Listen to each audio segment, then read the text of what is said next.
Push it in. Check fire. Fire.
What's the real number? Probably 7, yeah. So just leave it alone. Yeah. You gonna check the plug here? Yeah. Well, it's got 7 rev limiter, so that's what it did. I want to save alone. Well, it feels good. I mean, that takes off. Has it got some ass? Tire's spinning too much. How's it got? Tire's good. You got it 4-wheel? Yeah. It's just trying to put some traction compound on it. You want to see what it feels like to turn? See if once the roll was easy? Yeah, I just don't want too much to mess with the body, but I can try it out. Just do one plug. You're staying way away from the body so far. Okay. You gotta check a plug now? Just one plug.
Yeah, but a long day walk.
long blast, you know, acceleration.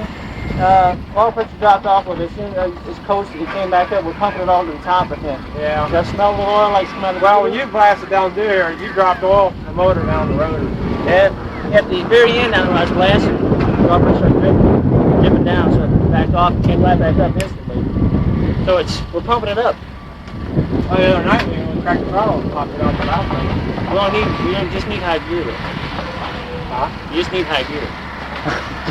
You don't need first and second. You got to shift it as You fast. left when you nailed it, pulled the front wheels off the ground. I know, I kind of eased into it and got it. I shifted real quick and I had to go third right away. Probably have to change that.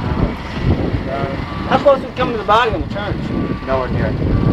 You know, they had to drive, you can feel on it, watch it. They had to drive around. Let's top off the fuel. Let's top off the fuel and let the oil settle down, check it. That's a long blast. I know we're pumping too much at the top. You see that let off and went right back to 80 pounds. Here's good oil. Well, you should never do a long blast like that anyway. Racing. That's right. No, you won't. That's long. Long blast. Yeah, but he's going to be good.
I come out of the corners, I just slept in the drive. While their guys are shifting, we're going. Hey, lucky, on these corners, was it lifting the wheel at all? No. Yeah, I was going to say it's feeling We need to greasy. put a smaller converter in it and just use second and third. But now if you using harder dirt, see, you can come in corners fast because you're dozing. You would have bit. Because it feels like you're turning and it's not doing that. Hold the body a lot more. It's not rolling like it did before. But it's rear bar is breezy, doing it's it good. See, when you turn the wheel, you doze for quite a ways out. I'm going to say that's what you're doing. You sit there and turn the wheel like you're going to turn or not. Yeah. Yeah, you're just pushing it. You're just pushing it. You got any shit? Huh? You got any shit? Run? You know, like I said, I just more or less trying to get some turning down.